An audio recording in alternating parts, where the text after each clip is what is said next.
आज हम शुरू कर रहे हैं गुप्तकाल। तो गुप्तकाल में देखते हैं सबसे पहले गुप्तकाल के विषय में जानकारी कहाँ से मिलती है, तो वो चीज़ देख लेते हैं।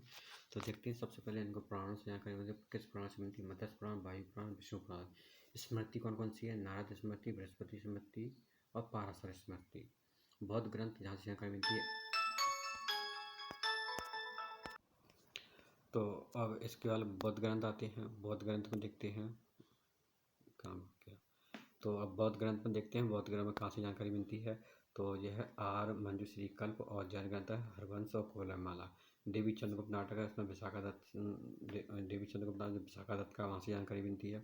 और कुछ अभिलेख हैं। अभिलेख में देखें समुद्रगुप्त का अभिलेख है जो प्रयागप्रस्थी नाम से जाना जाता है। और चंद्रगुप्त द्वितीय का उदयगिरी का अभिलेख, महरौली का अभिलेख है। और वहीं स्कंदगुप्त का भीतरी अभिलेख, जूनागढ़ का अभिलेख, भानुगुप्त का एड़ान अभिलेख है। और इसके अलावा फयान और एहसान की जो यात्रा के विवरण है उससे थोड़ी सी जानकारी मिलती है। अब देखते हैं जो गुप्त हैं उनकी उत्पत्ति के बारे में कहा जाता है कि ये अलग अलग उसके थे, मतलब एक ही उसके, कोई कहता है कि ये शूद्र थे, कि कोई कहता है वैश्य थे। तो देखते हैं किसने क्या कहा है, कहीं दे रखा तो। अब देखो, कुछ विद्वान कहते हैं ब्राह्मण जाति के थे, कुछ विद्वान कहते हैं शूद्र जाति के थे, पर अधिकांश विद्वान कहते हैं कि ये वैश्य जाति के थे। और गुप्त साम्राज्य का उदय प्रयाग के निकट जो कौशाम्बी है इलाहाबाद में, इलाहाबाद के पास, वहाँ से गुप्त वंशों का जो गुप्त वंश के कुषाणों में सामंत रहे हैं। और इनके जो देखो जो बता दिया, गुप्त साम्राज्य का उदय प्रयाग के निकट कौशाम्बी में हुआ है। और वहीं गुप्त थे ये क्या है, कुषाणों के सामंत रहे हैं। ठीक है ना। और थोड़ा अपना पेन ज़्यादा मोटा है, छोटा कर ले इसको, हो जाए तो नहीं हो रहा, कोई दिक्कत नहीं है। आगे चलते हैं। अब देखो गुप्त वंश की जो वंशावली है तो इस तरीके से वंशावली है। पहले से गुप्त वंश में देखो श्रीगुप्त, घटोत्कच, चंद्रगुप्त प्रथम, समुद्रगुप्त, रामगुप्त और चंद्रगुप्त द्वितीय, और कुमारगुप्त, स्कंदगुप्त, पुरुगुप्त, बुद्धगुप्त, भानुगुप्त, विष्णुगुप्त। अंतिम शासक विष्णुगुप्त है, 550 ईस्वी तक रहा था। अब देखें गुप्त वंश जो प्रथम शासक श्रीगुप्त था। और इसके अलावा जो मतलब प्रारंभिक शासक बताते हैं गुप्त और घटोत्कच ये इसके प्रारंभिक शासक थे। हालांकि हमने शुरुआत में कौन देखा था, श्रीगुप्त दिखा था, फिर उसके बाद घटोत्कच दिखा था। लेकिन ये शासक क्या है, ज़्यादा महान शासक नहीं थे, ये स्वतंत्र होकर किसी न किसी के अधीन थे। तो और इन्होंने महाराज की उपाधि धारण की थी। इस वंश का प्रथम स्वतंत्र शासक चंद्रगुप्त प्रथम था, जिसने महाराज विराज की उपाधि धारण की थी। अपने सिंहारोहण के उपलक्ष्य में 319 से 320 में गुप्त साम्राज्य संबंध की शुरुआत की थी। और चंद्रगुप्त प्रथम ने लक्ष्मी राजकुमारी कुमार देवी से विवाह किया था। और विवाह करने के बाद में इनकी स्थिति थोड़ी मजबूत हो गई, क्योंकि जिससे विवाह किया था वे थोड़े पावरफुल लोग थे। कहते हैं ना कि मतलब किसी अच्छे इंसान, मतलब किसी नेता के साथ संबंध हो जाने से पावर नेता की मिल जाती है। इसी प्रकार इनका हुआ, लक्ष्मी राजकुमारी से विवाह हुआ, कुमारी देवी थी। और वैवाहिक संबंध चंद्रगुप्त को प्रथम साम्राज्य को सुदृढ़ करने की काफ़ी सहायता मिली। चंद्रगुप्त के बारे में के बाद उसका पुत्र समुद्रगुप्त गद्दी पर बैठा, जो महानतम शासक हुआ। हरिसेन एक इनके समुद्रगुप्त के दरबार में रहते थे, जिन्होंने प्रयागप्रस्थी लिखी है। और समुद्रगुप्त के विजय के विषय में उल्लेख जानकारी मिलती है। उसमें मतलब जो प्रयागप्रस्थी थी उसमें समुद्रगुप्त की जानकारी मिलती है। और ये हरिसेन के द्वारा रचित है। और हर्षण का उसका जो हर्षण था उसका दरबारी कवि और मंत्री भी था। समुद्रगुप्त अशोक की अहिंसा और अनाकरण नीति के विपरीत हिंसा और आक्रमण की नीति का विश्वास करता था। उसने धरणीबंध को अपना लक्ष्य बनाया था। समुद्रगुप्त ने उत्तर भारत के 9 राजाओं को पराजित करके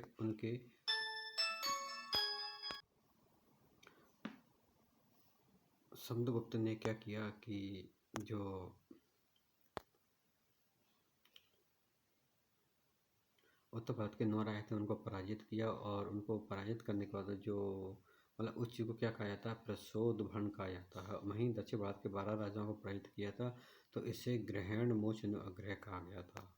पूछा जाता है कि उत्तर भारत के 9 राजाओं को पराजित करके उन गुप्तों को अपने आप मिला लिया, तो इसको क्या कहा गया है। और वहीं दक्षिण भारत के 12 शासकों को पराजित किया था।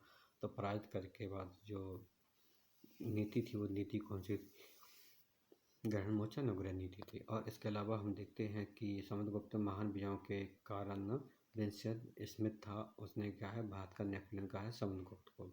समुद्रगुप्त कविराज, परम भाटक और अश्वमेघ और समसत और सर्वोच्चोत्ता जैसी उपाधियां धारण की हैं। और विक्रांग भी एक उपाधि है इनकी। समुद्रगुप्त भागवत धर्म का अनुयायी था, परंतु अन्य धर्मों के प्रति भी उसकी सहिष्णुता की नीति थी। उसने बौद्ध विद्वान वसुबंधु को संरक्षण प्रदान किया था। श्रीलंका के राजा मेघवर्मन ने बोध गया में एक बुद्ध मंदिर बनवाने के लिए अनुमति समुद्रगुप्त से प्राप्त की थी। आगे चल करके यह विशाल बौद्ध विहार के रूप में विकसित हुआ। समुद्रगुप्त संगीत प्रेमी है, क्योंकि इसके सिक्कों पर उसे वीणा वादन करते हुए दिखाया गया है। और चंद्रगुप्त की जो पुत्री है प्रभावती, इसका एक अभिलेख है पूना अभिलेख। उससे क्या है ये प्राप्त होता है कि इसने अश्वमेध यज्ञ किया था समुद्रगुप्त ने। अब विशाखा दत्त है। विशाखा दत्त की एक नाटक है देवी चंद्रगुप्तम। तो देवी चंद्रगुप्त नाटक से पता चलता है कि समुद्रगुप्त के बाद रामगुप्त सिंहासन पर बैठा था। यह शकों से पराजित हो गया था और अपनी पत्नी जो ध्रुव देवी थी उसे देने को तैयार हो गया था। परंतु रामगुप्त के भाई चंद्रगुप्त द्वितीय को शकों पता चला तो वो नाराज हुआ और उसने क्या है रामगुप्त का वध कर दिया। और ध्रुव जो देवी थी उससे स्वयं विवाह कर लिया और शकों की विजय के उपलक्ष्य में चंद्रगुप्त द्वितीय ने विक्रमादित्य की उपाधि ग्रहण की। और चंद्रगुप्त द्वितीय देवराज, देवगुप्त, सकार आदि नाम से भी जाना जाता है। ये चंद्रगुप्त द्वितीय था। और चंद्रगुप्त द्वितीय ने वैवाहिक संबंध के माध्यम से अपने साम्राज्य का विस्तार किया और इसने एक नागवंश की कन्या कुबेरनाग से विवाह किया था। अपनी पुत्री प्रभावती थी, उसका विवाह वाकाटक नरेश रुद्रसेन द्वितीय से किया था। और रुद्रसेन थे, उनकी मृत्यु के पश्चात जो उनका राज था उस राज को अपने राज में मिला लिया और उसकी जो उज्जैन था, उज्जैन को अपनी दूसरी राजधानी बनाई। ठीक है ना। तो और इनकी पहली राजधानी तो पाटलिपुत्र थी, जबकि वाकाटक नरेश मिल जाने के बाद में दूसरी राजधानी उज्जैन बन गई। चंद्रगुप्त द्वितीय के समय में ही चीनी यात्री फयान भारत आया। वह यहाँ बौद्ध धर्म इकट्ठे करने तथा बौद्ध तीर्थ स्थलों की यात्रा करने के उद्देश्य से आया था। फयान के विवरण से क्या पता चलता है कि कपिलवस्तु, कुशीनगर और श्रीवास्ती जैसे नगर उजड़ गए थे। मतलब फयान आया था, वो कहता है कि कपिलवस्तु और कुशीनगर और श्रीवास्ती जैसे नगर उजड़ गए थे। फयान ने किसी गुप्त शासक का उल्लेख नहीं किया है। चंद्रगुप्त द्वितीय के दरबार में नवरत्न रहा करते थे, जिनमें कालिदास, अमर सिंह, धन्वंतरी, बारामीर, भरूच, खतपण, क्षणपक, बेलावट और शंकु थे। चंद्रगुप्त द्वितीय ने मेहरौली में लौह स्तंभ की स्थापना की थी। चंद्रगुप्त द्वितीय ने सर्वप्रथम चांदी के सिक्के चलवाए और यह उसने शक विजय उपलक्ष्य में चलवाए थे। मतलब क्या किया, जो चंद्रगुप्त द्वितीय था उसने चांदी के सिक्के चलवाए। तो क्यों चलवाए थे? शकों के ऊपर विजय प्राप्त कर ली थी इसलिए। उसके काल को गुप्त काल का स्वर्ण युग कहा जाता है। उदयगिरी अभिलेख जो मध्य प्रदेश विदिशा में है, चंद्रगुप्त द्वितीय की विजय की जानकारी प्राप्त होती है यहाँ से। और आगे देखते हैं इसमें चंद्रगुप्त द्वितीय के बारे में चल रहा है। चंद्रगुप्त द्वितीय के पश्चात उसका पुत्र कुमारगुप्त महेंद्रादित्य की उपाधि धारण करके गद्दी पर बैठा। गुप्त शासकों में सर्वाधिक जो 18 अभिलेख जारी किए हैं कुमारगुप्त ने किए हैं। और गुप्त वंश में 2 ही शासक ऐसे हुए हैं जिसने अश्वमेध यज्ञ कराया। प्रथम तो समुद्रगुप्त, दूसरा है कुमारगुप्त। कुमारगुप्त द्वारा गुप्त काल में सर्वाधिक सिक्के जारी कराए गए थे, जिनमें मयूर शैली की मुद्राएं सबसे महत्वपूर्ण है। कुमारगुप्त वैष्णव धर्म का अनुयायी था। गढ़वा लेख में उसे परम भट्टार कहा गया है, परंतु उसके द्वारा कार्तिक की उपासना के परिणाम भी प्राप्त होते हैं। नालंदा विश्वविद्यालय की स्थापना का श्रेय कुमारगुप्त को दिया जाता है। यह उसकी धार्मिक सहिष्णुता को प्रदर्शित करता है। देखो, जो नालंदा विश्वविद्यालय था उसकी स्थापना किसने की थी? कुमारगुप्त ने की थी। वहीं एक और विक्रम विश्वविद्यालय उसकी धर्मपाल ने की थी, जो पाल वंश का। तो पूछा जाता है कि नालंदा विश्वविद्यालय की स्थापना कुमारगुप्त ने की है। ठीक है ना। कुमारगुप्त को अपने शासनकाल में अंतिम समय में पुष्यमित्र जो जातियाँ थे उनके विद्रोह का सामना करना पड़ा था। इसकी जानकारी स्कंदगुप्त के भीतरी जो स्तंभ अभिलेख है उससे प्राप्त होती है। हैसांग ने कुमारगुप्त का नाम शकादित्य बताया है। कुमारगुप्त के बाद स्कंदगुप्त शासक बना, जो इस वंश का अंतिम शक्तिशाली शासक था। इसके शासनकाल में प्रमुख घटना क्या थी? हुणों का आक्रमण थी। और ये हुणों के आक्रमण ये जानकारी कहाँ से मिलती है? जूनागढ़ अभिलेख से ज्ञात होता है। हुणों को पराजित करने में जो सफल होता है, कौन सफल होता है? कुमारगुप्त। जूनागढ़ से ही यह ज्ञात होता है कि स्कंदगुप्त के गवर्नर प्रणदत्त एवं उसके पुत्र चक्रपालि ने मौर्य द्वारा निर्मित सुदर्शन झील की मरम्मत करवाई। स्कंदगुप्त को कहों स्तंभ लेख में सक्रोपम कहा गया है। हुणों के लगातार आक्रमण से गुप्त साम्राज्य कमजोर होकर पतन की ओर अग्रसर हो गया। मतलब क्या है, हुणों के लगातार आक्रमण से गुप्त साम्राज्य का कमजोर होकर के पतन की ओर अग्रसर हो गया। गुप्त शासक बुद्धगुप्त ने हुण आक्रमणकारी मिहिर कुल को पराजित किया। गुप्त शासक भानुगुप्त के ऐरण अभिलेख से हमें सती होने का अभिलेख मिलता। देखो, अब कुमारगुप्त में क्या है, अब कुमारगुप्त का कौन सा शासक आता है, भानुगुप्त आता है। भानुगुप्त के समय में क्या हुआ, ऐरण अभिलेख से प्राप्त होता है सती प्रथा होने का प्रथम साक्ष्य प्राप्त होता है। उसकी पत्नी किसकी पत्नी थी, ये थी गोपराज था। गोपराज की पत्नी पर गोपराज खत्म हो जाता तो उसकी पत्नी ने सती हो गई थी। ये 510 ईसा पूर्व की बात है। और ये ऐरण है। ऐरण कहाँ है, सागर में है। कहाँ है इसका नाम, देखो नाम कहाँ गया, नाम देख लेते हैं इसका। ऐरण अभिलेख और सागर में मध्य प्रदेश के है, ठीक है ना। गुप्त वंश का अंतिम शासक विष्णुगुप्त था। तो इस सारे शासकों के बारे में बात हो गई। अब इसके बाद देखते हैं गुप्त जो कालीन प्रशासन था, तो उसमें देख लेते हैं कि इसमें सब देखो, जो भी पहले की शासन वगैरह प्राचीन भारत में बात करें तो उसमें राजा ही सर्वोच्च था और ही सबसे शीर्ष पर रहता था। अब राजा के द्वारा परम भाटक और महाराज जैसी उपाधियाँ धारण की जाती थी।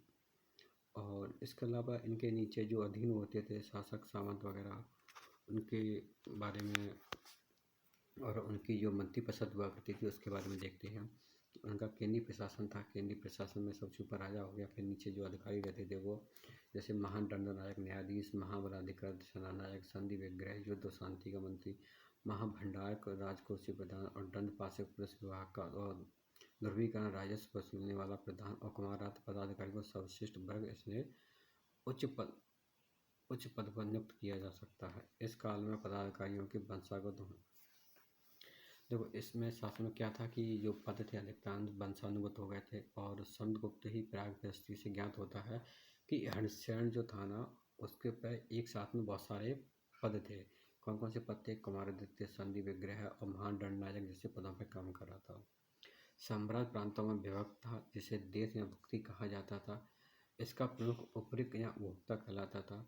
भुक्ति विषयों में बटे रहते थे। इनका प्रमुख विषयपति, इनका प्रमुख कौन था, विषयपति कहलाता था। विषय विधि में और विधि पेट में बटे हुए होते थे। देखो, भुक्ति विषयों में और बटे होते थे, जिसका प्रमुख विषयपति कहलाता था। विषय विधि में और विधि पेट में बटे होते थे। और ग्राम प्रशासन की सबसे छोटी इकाई होती थी, प्रधान ग्रामपति कहलाता था। ये सबसे छोटी इकाई है। अब देखो इस प्रकार से देख लेते हैं। भुक्ति देश होता था, भोक्ता कहलाता था। विषय विषयपति होता, विधि नगर नगरपालिका होता था। पेट उसके ब्लॉक वाला हो गया और ग्राम ग्रामपति होता था। अब इसके नीचे चलते हैं और देखते हैं। और गुप्त काल में स्थानीय प्रशासन हेतु जिला स्तर पर एक परिषद होती थी, जिसे विषय अधिकरण कहा जाता था। और इस तरह नगर में एक नगर परिषद होती थी, जिसमें क्षेत्रीय व्यवसायिक समूह की प्रधानता होती थी और इस परिषद में शामिल होते थे नगर श्रेष्ठ, नगर श्रेष्ठ का प्रधान, सातवां व्यापारियों का प्रमुख जो प्रधान रहता था वो, और प्रथम कुलिक शिल्पियों का प्रधान, प्रथम कास्त लिपियों का प्रधान। गुप्त प्रशासन एक महत्वपूर्ण अभिलक्षण है राज की शक्ति में कटौती।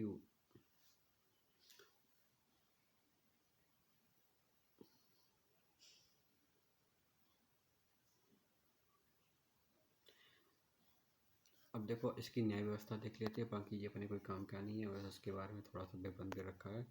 अब न्याय व्यवस्था किस तरीके की हुआ करती थी यहाँ पे देखते हैं। महादंडनायक, दंडनायक, सब दंडनायक जैसे रूपों में इनकी जानकारी मिलती है। और यहाँ पर दीवानी फौजदारी जैसे जो कानून है वो परिभाषित किए गए थे। और देखते हैं इसमें। और इस काल में व्यापारियों को व्यवसायों के लिए अपने विवादों के निर्णय के लिए श्रेणियों के माध्यम से कार्य किया जाता था। तो गुप्त काल की अर्थव्यवस्था देख लेते हैं। गुप्त काल में प्रमुख आय के स्रोत निम्न हैं, जो कि 1/6 भाग वाला राजा को भूमि के उत्पादन में होने वाला 6वां हिस्सा, और भोग राजा को समय समय पर फल फूल सब्जियां और लकड़ी आदि के रूप में दिए जाने वाला कर, और उपरिक कर होता था। एक प्रकार का भूमि करता था। गुप्त काल में 5 प्रकार की भूमि के उल्लेख प्राप्त होते हैं। तो देख लें कौन कौन सी भूमि है। देखो, क्षेत्र भूमि, वास्तु भूमि, चराग भूमि, खिल और अग्रथ, ये इस प्रकार की भूमियाँ हैं। और गुप्त काल में सर्वाधिक भूमि दान दिया गया है। इस काल में 2 प्रकार के भूमि दान प्रचलित हैं, अग्रहार, देवहार।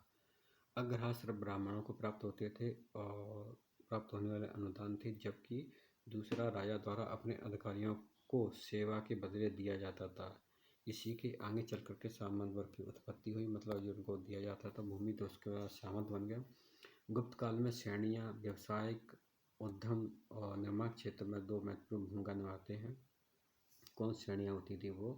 देखो, श्रेणियाँ क्या करती थी? व्यवसाय में, उद्यमी और निर्माण क्षेत्र में महत्वपूर्ण भूमिका थी। ये अपने आंतरिक मामलों को पूर्ण स्वतंत्र थे। श्रेणी के प्रमुख को ज्येष्ठा कहा जाता था। और 437 से 38 में मंदसौर अभिलेख में रेशम बुनकर की जानकारी मिलती है। इन्होंने का विशाल सूर्य मंदिर का निर्माण कराया था या उसकी मरम्मत करवाई थी। गुप्त काल में व्यापार और वाणिज्य अपने चरम पर पहुँच करके पतन की ओर अग्रसर हो गया था। उज्जैन इस काल का सबसे महत्वपूर्ण व्यापारिक स्थल था। देश के हर कोने से उज्जैन के लिए मार्ग आते थे। गुप्त राजाओं में सर्वाधिक स्वर्ण मुद्राएं जारी की, जिन्हें दिनार के नाम से जाना जाता है। इनकी शुद्धता में कमी थी। फयान ने गुप्त काल में कौड़ियों द्वारा व्यापार की सूचना दी है। इस काल में विदेशी व्यापार रोम के स्थान पर दक्षिण पूर्व एशिया से उन्मुख हो गया था और ताम्र लिपि सर्वाधिक महत्वपूर्ण बंदरगाह था इस समय, ठीक है ना। और दक्षिण पूर्व एशिया के व्यापार सिंघल द्वीप, श्रीलंका मध्यस्थ भूमिका निभाने वाले लगे थे। दक्षिण पूर्व एशिया में व्यापार के साथ साथ भारत का सांस्कृतिक प्रसार भी इस काल में हुआ। इस काल में बोरोबुदुरु, जावा, अंकोर वाट, कंबोडिया आदि मंदिरों का निर्माण हुआ तथा जावा, सुमात्रा, बाली संस्कृत भारतीय संस्कृति के केंद्र बन गए। गुप्तों के समय ही वस्त्र उद्योग सर्वाधिक महत्वपूर्ण उद्योग था। गुप्त काल में विष्ट बेगार का प्रचलन था।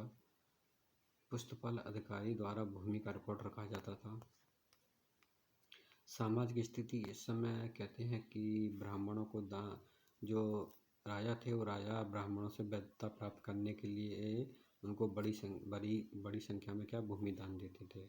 गुप्त काल तक वर्ण के अनेक जातियों उपजातियों में बट गए थे। यहाँ पे विदेशियों के लोगों के आवागमन, भूमि में काश्त और मेहतर जैसी जातियाँ जुड़ी, मतलब मेहतर जैसी नवीन जातियों की आवश्यकता पड़ी। जनजाति लोगों में कृषि फार्म के जुड़ना, ये तो कोई काम का नहीं है, लेकिन यहाँ पे कुछ जातियों को दे रखा है। काश्त लोग सर्वप्रथम याज्ञवल्क्य में मिलता है। काश्त लोगों का जो वर्णन मिलता है याज्ञवल्क्य सृष्टि मिलता है। इस काल में वैश्यों की जो सामाजिक दशा में गिरावट आई, किंतु शूद्रों की स्थिति में सुधार देखा जाता है। शूद्रों को महाकाव्य, पुराण और सुनने का और कृष्ण की पूजा करने का अधिकार मिला था। याज्ञवल्क्य स्मृति में महिलाओं को संपत्ति का अधिकार दिया गया। साथ ही कात्यायन का कहना है कि स्त्री अपने स्त्री धन के साथ अपनी अचल संपत्ति को बेच सकती थी।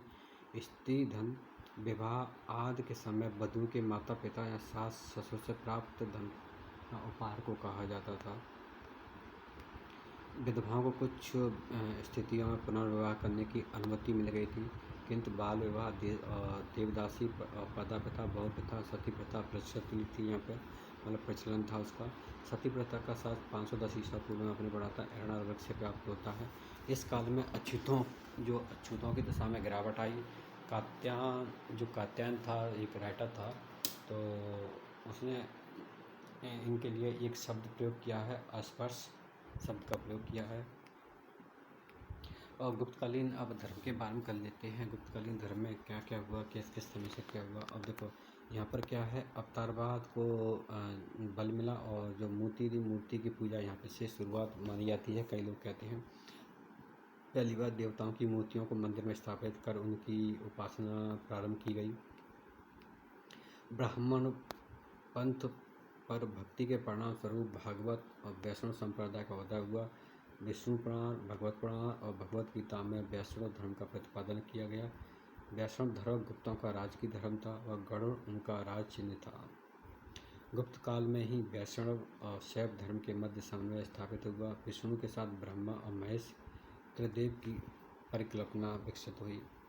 गुप्त काल में विभिन्न प्रकार के मतांतर दृष्टिकोण प्रचलित थे। गुप्त काल में ये चलकर षड् दर्शन के रूप में स्थापित हो गए। सांख्य, योग, न्याय, वैशेषिक, पूर्व मीमांसा, उत्तर मीमांसा,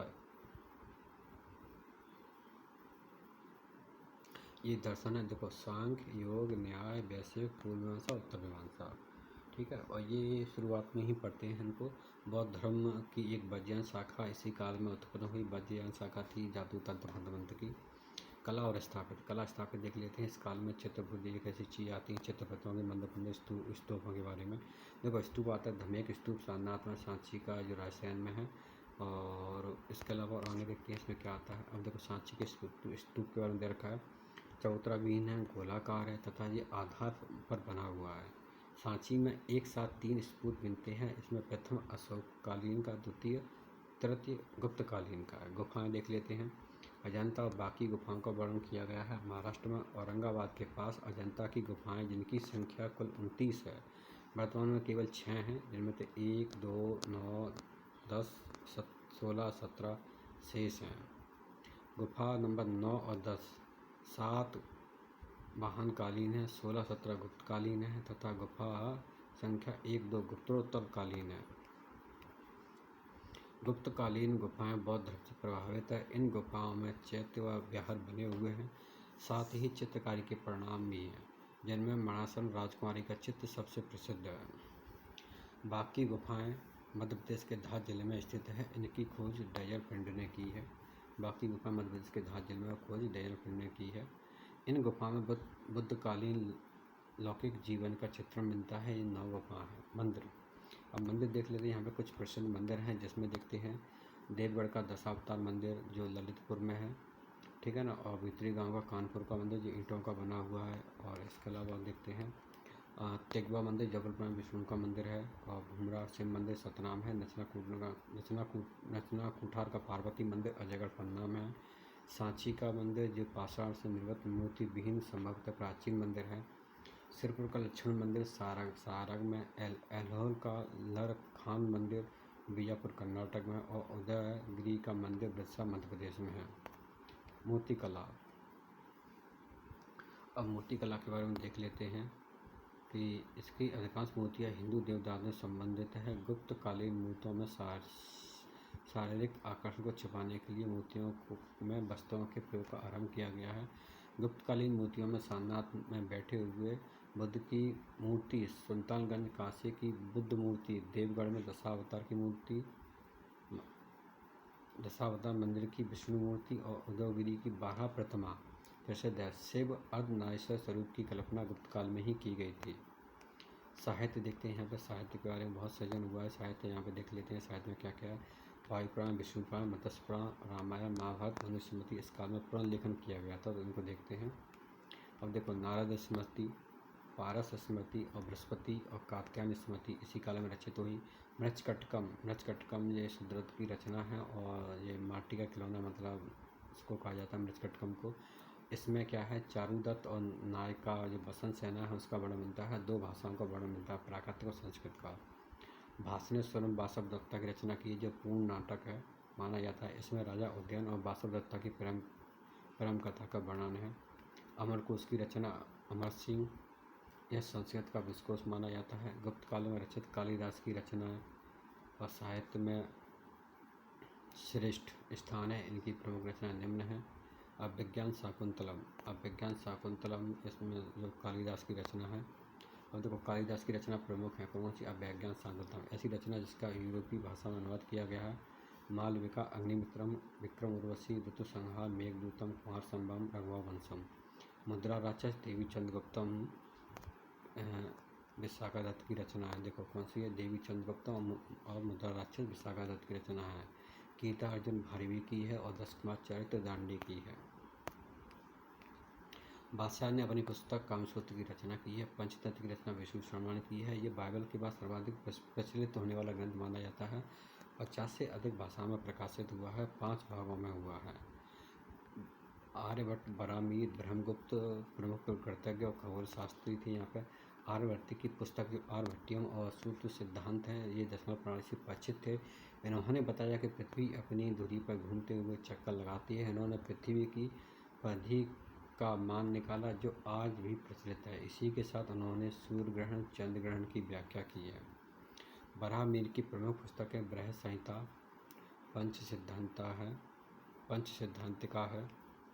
ब्रह्मगुप्त ने ब्रह्म सिद्धांत की रचना कर न्यूटन से बहुत पहले बता दिया था। ब्रह्मगुप्त ने ब्रह्म सिद्धांत की रचना कर न्यूटन से बहुत पहले बता दिया कि प्रकृति के नियम के अनुसार समस्त वस्तुएं पृथ्वी पर गिरती है, क्योंकि पृथ्वी अपने स्वभाव से ही सभी वस्तुओं को अपनी ओर आकर्षित करती है। आर्यभट्ट के सिद्धांत पर भास्कर ने सर्वप्रथम टीका लिखी। इनके अन्य नाम भास्कर और लघु भास्कर है। चिकित्सा के क्षेत्र में बाणभट्ट ने अष्टांग हृदय की रचना की है। वारभट्ट ने अष्टांग हृदय की रचना की है। धन्वंतरी था। धन्वंतरी ने चंद्रगुप्त दरबार का एक प्रथम चिकित्सक था। इसकी रचना है नवीकर्तनम। पाल काव्य ने बड़े पशु चिकित्सक थे, तो इन्होंने किसकी रचना की? देखो पाल काव्य में देखते हैं, ये हाथियों के चिकित्सा के संबंध में एक पुस्तक लिखी है, हस्त आयुर्वेद।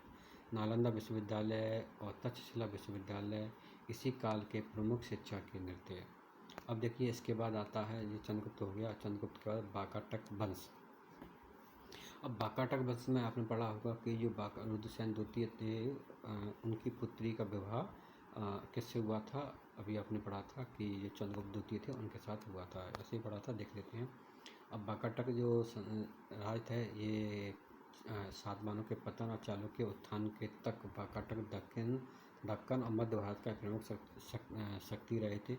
इस वंश की स्थापना का श्रेय बिंद शक्ति को दिया जाता है। प्रभससेन प्रथम इस वंश का सर्वाधिक शक्तिशाली शासक हुआ, जिसने 4 अश्वमेध यज्ञ व 1 वाजपेयी यज्ञ किया था। आगे चलकर यह वंश 2 भागों में विभाजित हो गया। इसी वंश के शासक रुद्रसेन द्वितीय के साथ चंद्रगुप्त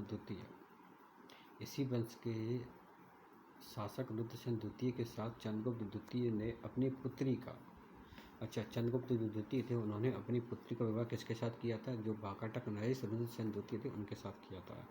इसी वंश के एक अन्य शासक थे प्रवंशसेन द्वितीय। उन्होंने प्राकृतिक भाषा में क्या लिखा था? सेतु बंधु नाम के एक ग्रंथ लिखा था, जिसे रावण नाम से जाना जाता है। देखो वाकाटक ने इसकी जो स्थापना की थी, किसने की थी? बिंद शक्ति ने की थी। और प्रभससेन इस वंश का प्रथम शक्तिशाली शासक हुआ था। इसने 4 अश्वमेध यज्ञ कराए थे और 1 वाजपेयी यज्ञ कराया था। इसी वंश का जो एक शासक था रुद्रसेन द्वितीय था, उसने चंद्रगुप्त द्वितीय ने अपनी पुत्री का विवाह प्रभावती का विवाह इसके साथ किया था। और एक अन्य शासक प्रभससेन द्वितीय था, उसने सेतुबंध की रचना की थी, प्राकृतिक भाषा में की थी, इसे रावण भी कहा जाता है। और इसके बाद आते हैं हूण। भारत में हूण गुप्त साम्राज्य के पतन हेतु हूण आक्रमण को उत्तरदायी माना जाता है। ये लोग औसत क्षेत्र में आए थे। भारत में 2 हूण शासक प्रसिद्ध हुए। प्रथम तोड़रमान। देखो भारत में 2 हूण प्रसिद्ध हुए। प्रथम हुआ तोड़रमान, जिसका उल्लेख जैन ग्रंथ कुबलमाला और पवैया के साथ मिलता है।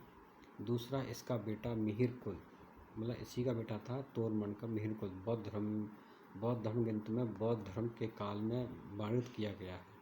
यह शैव मतानुयायी था। ऐसा माना जाता है कि इसे गुप्त शासक बुद्धगुप्त और मंदसौर के शासक यशोवन ने हराया था। इसके बाद इसका पतन हो गया।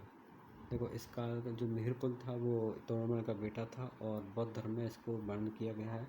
ये शैव मतानुयायी था। ऐसा माना जाता है कि बुद्धगुप्त जो गुप्त शासक बुद्धगुप्त थे